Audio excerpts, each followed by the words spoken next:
如果给一个开关声叠加另一个开关声，你就会得到这样的声音。而如果你给一个上升停止音效叠加一个扫光的声音，你就会得到这样的效果。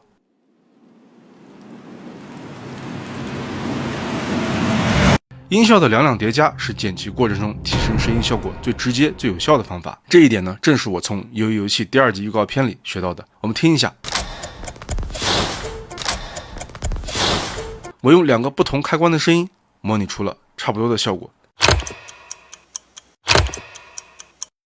这一点就告诉我，同一类型不同效果的拟声音效也可以相互叠加。比如我们用一个电视机的故障音效和胶片相机对焦音效的声音叠加，就可以得到一个完美的转场声音。